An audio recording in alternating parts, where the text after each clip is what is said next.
Hello students, welcome to my next video tutorial on the same chapter motion in one dimension. In the previous video lesson we have learned force is an external agency which can create a motion in a stationary object or which can stop a stationary object. It can increase or decrease the speed of a object in motion. It can change the direction of an object. So these are the different effects of force which we have learned in the previous class. Also we have come across force can be a contact force, it can be non-contact force, or force can be applied between interconnected bodies. Now when there is an actual contact between the source and an object, we have seen it is called contact force, like frictional force. Or if you are pulling a string which is connected with a load, then that is also a contact force. But there are some forces which is exerting force on each other without any actual contact between them. That means there is no physical contact between the source and an object. So let us consider a gravitational force or the electrostatic force or the magnetic force. These forces are called non-contact force. Or if you connect the two bodies, two blocks with one string, and you apply a force in one of the block, then other block will get pulled or pushed, right? So the force acting on that string is known as tension. So these all about connected bodies. Also we have learned the string can be massless or without massless. Now if it is massless, then all the length, throughout the length of the string which is connected to the two bodies, there will be a same tension acting on each part of the string. But if you see the string is not massless, the string which is connected with the two blocks, if it is not massless, then there will be different tension at different point of the length, right? So this was all about the connected and interconnected bodies. And also we have seen in the previous video lesson that there is a term called momentum. So momentum is a product of mass and velocity. So momentum depends upon two factors. It depends upon mass and it depends upon speed or the velocity of an object. If a mass is very big, mass of an object or mass of a block is very large, then its momentum will be more. Similarly, if a body is moving with high velocity or high speed, then also its momentum is more. But remember, mass and velocity, they are inversely proportional to each other. That means if you throw a small stone, it will travel or it will cover a large distance with high velocity. But if you throw a big stone with same force, then the distance covered by that stone will be less, right? So this was all about momentum, connected bodies and the force. Today in this video lesson we will learn what is inertia. Inertia, it is a property which deals with here Newton's laws of motion. So Newton's laws of motion, you can say it is based upon inertia, right? So first we will see what is laws of motion here. Newton's first law of motion. Newton's first law of motion states that a body at rest remains at rest. A body in motion continues to be in a state of uniform motion until and unless it is compelled by any external force. So until and unless you apply force on any object, it will remain its existing state. So what I mean to say, you see, suppose there is a table and on the table you have kept one duster, right? So on the table when you keep the duster will remain as it is. So until and unless you apply force on it, it will not change its direction or its shape. Or you see, now if I consider this is a car, now until and unless you push the car will not move forward. Until and unless you pick the duster up, then the position will not get changed. So this was all about inertia. So what is inertia? It is an inability of a body to change its state of rest or motion or direction by itself. So any body which is in motion also, you see, if a marble in a ground, if you are just rolling a marble and if there is no any friction between the marble and the ground, then the marble will keep on rolling. So this all states that every object has inertia and mass is the measure of inertia. If mass is more, then the inertia of that body will be more, and if mass of a body is less, then inertia is also less. So let's see what is inertia here. So it is the property of all bodies by virtue of which they are unable to change their state of rest or uniform motion in a straight line without the help of external force. That means an object will remain at rest or an object will remain in uniform motion in a straight line until and unless an external force is applied. That means inertia explains first law of motion. So you see, you can say that this is the cause of first law of motion, right? So inability, so just these three sentences can be rewritten as in one sentence. You can write this one as inability of a body to change its state of rest or motion or direction. You can add here or direction. Then that will be or direction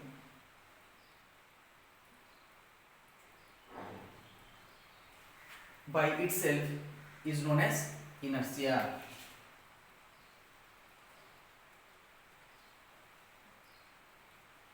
Okay, so from this statement you have come to know that inertia can be of three types. See, I have mentioned here inability of a body to change its state of rest, that means inertia of rest, or motion, that means inertia of motion, or direction, that means inertia of direction.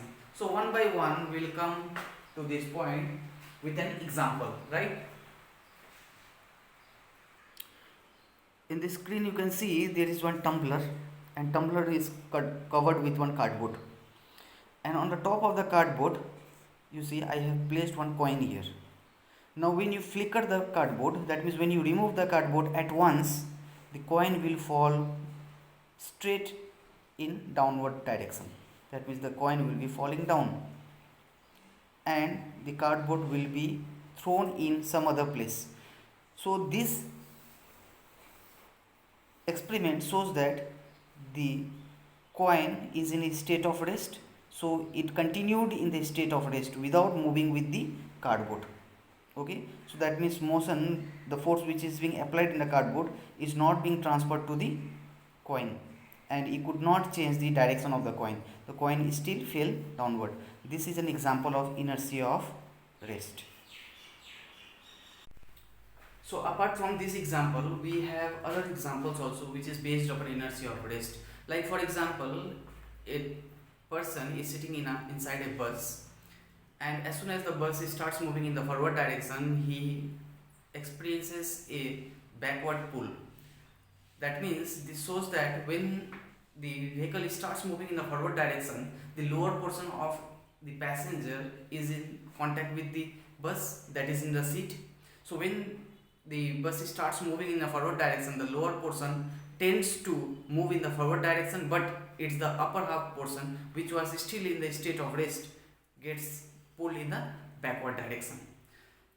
Also we have seen when a person is just shaking a tree to make the apple or the mango fall down, you see this incident or this example also based upon inertia of rest. That means when you are shaking the tree, apple tree, the tree at once it comes in the motion, but the apple, the fruit, it still remains in a state of rest.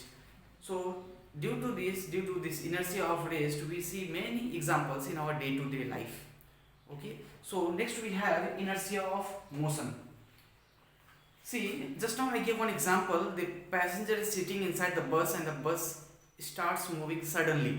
Then the passenger is having a jerk in the backward direction, right? But in case the bus is in motion, now the driver of the bus applies brakes, then it has been seen that the person will get jerk in the forward direction. Okay, so this means that when the passenger was sitting inside the bus, the lower portion of the passenger is in contact with the seat. Now as soon as the bus stops, the lower portion of a body of that passenger also stops, but its upper portion of that body is still in a state of motion. So for this reason, the person gets a jerk in the forward direction. Okay, so these are the few examples which is based upon inertia of motion. And inertia of direction, you see we are applying a mud guard in our cycle, in our motorcycle, so or in our other vehicles due to this inertia of direction, because the mud which is stick with the tire of the vehicle always moves tangentially.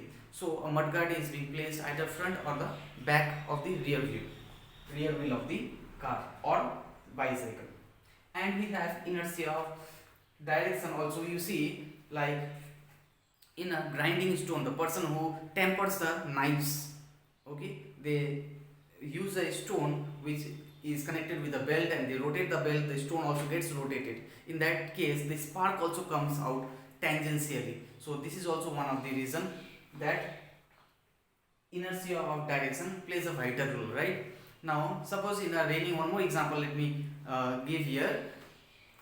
You see, suppose it's raining and you are standing with an umbrella. You see, without any air or storm, the rainwater will not make you wet. So rainwater is always going vertically downward direction. But until and unless there is a wind, the direction of wind, because of the direction of the wind, the rainwater gets changed and it wets your body. So you see, until and unless there is an external force, then the state of direction, or whether it is state of rest or whether it is state of motion, does not change by itself. So this is only the explanation of the Newton's law of motion. That is, the first law of motion states that a body at rest continues to be in state of rest. A body in motion continues to be in a state of motion until and unless there is an external force, or until and unless it is compelled by an external force, right? So these are the different types of inertia: inertia of rest, inertia of motion, and inertia of direction. The books which you are referring may be different from mine, but you can make note from here also. Just I am giving here the examples of inertia of rest. So when a train suddenly moves forward, the passenger standing in the compartment tends to fall backward. So this is also because of inertia of rest.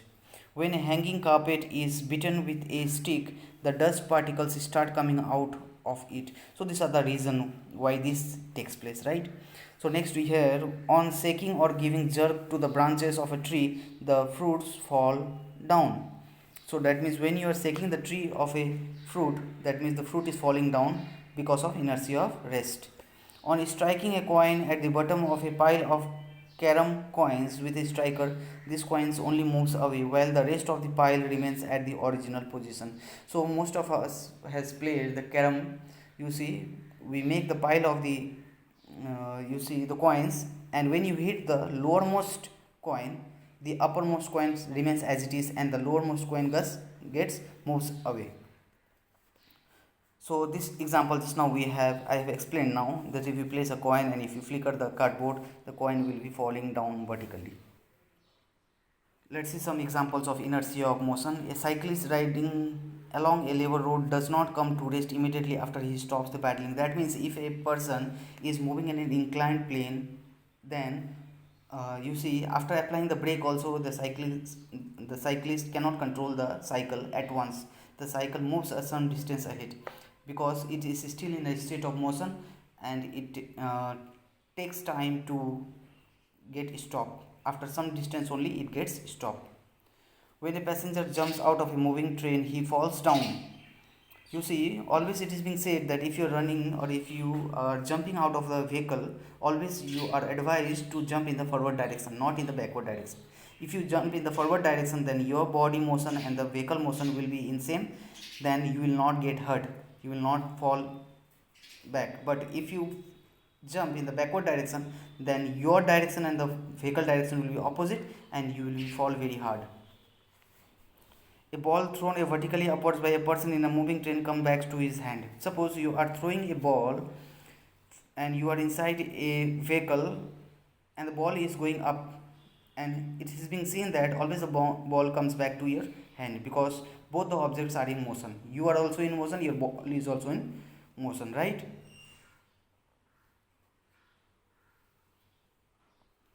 So when a running car stops suddenly, the passenger tends to lean forward direction.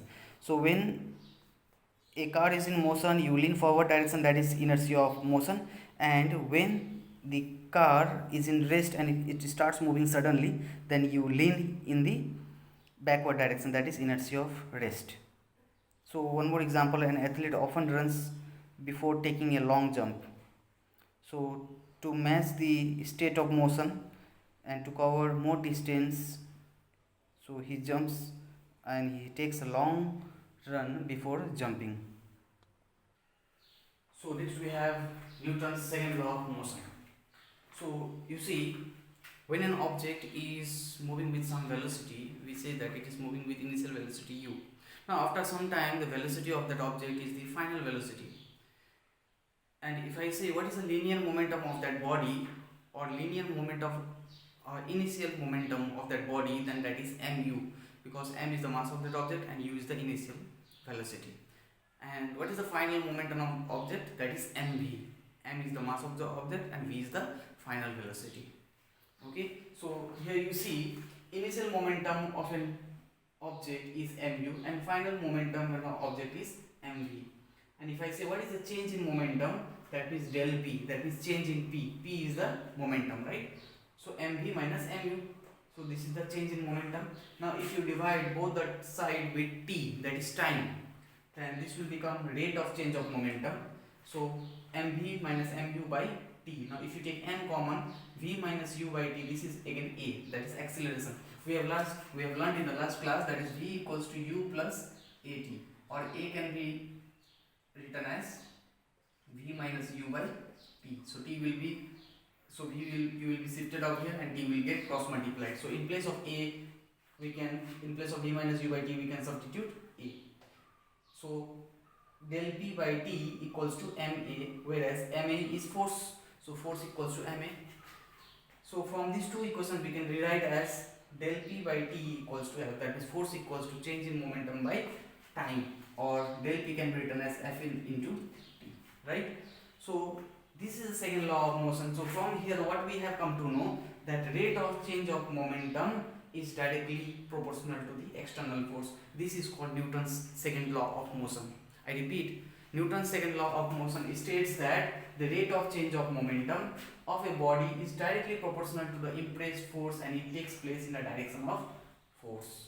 So if you are applying a force on any object and your force, the force applied by you is more than the weight of that object, then the object will displace in the same direction on your application of force. In which direction you are applying force, the object will also shift in that direction, and that force is directly proportional to rate of change of momentum. So this is all about Newton's second law of motion. So the next topic we have action and reaction. You see, just from the example it will be clear. Like you see on a table, a book is being placed. The weight of the book is acting downward, that is UCW, the weight is acting downward. As the weight is acting downward, the table is also applying a normal force in upward direction, that is R, and both the forces are balanced. The weight is balanced by normal reaction. So this is action, that means the weight is action here, and the table which is applying force or which is creating a normal force in upward direction on the book, that is called reaction. So action and reaction both are paired and both occur at the same time.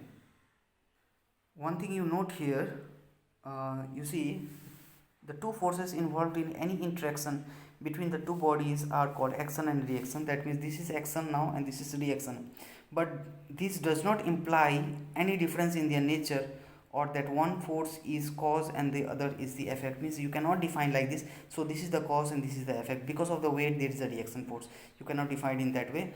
So just it means here wherever there is an action there will always be a reaction. So this has given a rise to the Newton's third law of motion, which states that to every action there is equal and opposite reaction. That means wherever you are applying a force, then always there will be a reaction force. Like you see a person is walking on the ground. Now you see when he is walking or when he is running, he is applying force on the ground, and as the force is also applied by the ground to the boy, he moves in the forward direction. Okay, so without any force, reaction force, a person cannot move in the forward direction. He presses the earth in backward with his foot, the earth gives a reaction to the man in the forward direction. Action acts on the earth while reaction acts on the earth. An observable motion takes place. That means the person is applying a force on the ground and there is a force back to the foot of the person. So due to this reaction force, the person can move in the forward direction. The few examples, you see a person is swimming here. So when he is moving his arms, so he is exerting a force on the water, and according to Newton's third law of motion, water also exerts a reaction force on the man in the forward direction, and due to this reaction the man moves in the forward direction. And recoiling of a gun also is based on Newton's third law of motion. So when the bullet just comes out of the nozzle, that means it applies a force in the backward direction, that means there is a backward recoil in the gun due to motion of a bullet. So every action has equal and opposite reaction, that means rebounding of a rubber ball. So when you just strike a rigid wall with a ball, then the ball will just come in the opposite direction, right? So it will get rebounds back. And the rotatory sprinkler. So these are the examples of Newton's third law of motion. Apparent weight of a man inside a lift. You see 3 lifts are there. These are the 3 conditions actually. First lift is in rest. That means a person is inside the lift, weight is acting downward, the reaction force is acting upward. So you see both the forces are balanced, right? So what is the weight of that object? That is mg. So R equals to mg. So when the lift is at rest, what will be the equation? R equals to mg, right? So this is the equation when the lift is at rest. But in case the lift is moving in downward direction, or the lift is moving in upward direction, right? When the lift is moving in upward direction, the reaction force is greater than mg, and that is equals to net force. That means you see the equation here, R minus mg equals to ma. That means R minus mg, that means R is more than mg. What is R? R is the reaction force which is acting in upward direction. So this force is more than the weight, and it is equals to the net force.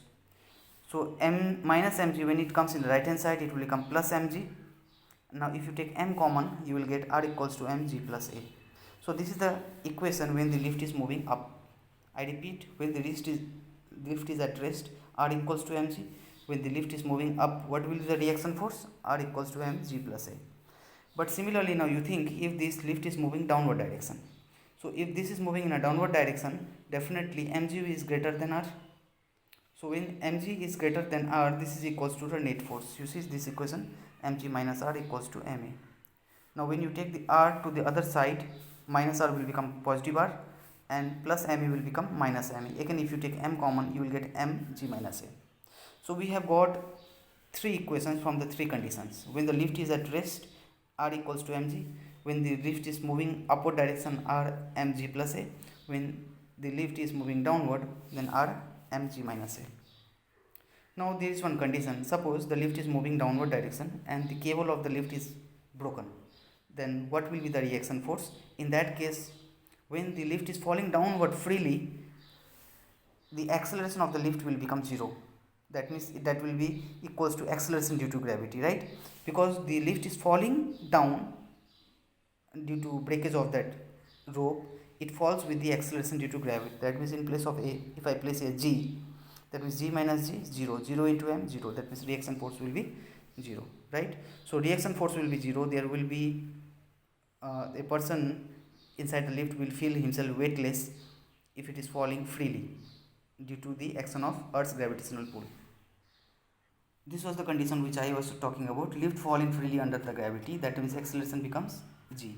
Now if you place here in that formula R mg minus a, in place of a if you put a g, then g minus g, 0, 0 into m, 0. That means the weighting machine shall indicate 0 reading and the man shall feel weightless. That means the person inside the lift will feel weightless. So today only this much, right? The questions you might face problem in the questions and all, like you see in the previous video or in the many messages I have got. So my textbook is different from yours, so no need to worry. The whichever textbook is given to you, you refer that textbook and you try to solve the questions from your textbook. And if you don't have your own textbook, or if you have not bought the textbook, then you will let me know. I will be giving the questions for your home task, right? So if you have got your textbook, then you prepare from your textbook, and notes which I have shown in the video and all, you can also write that notes, right? You can write these notes also, and if you have the similar notes in your book, then you can copy from there also. Okay, so watch the video till the end, and hit a like button, and write your name on the comment section, and that will be considered as your attendance, right?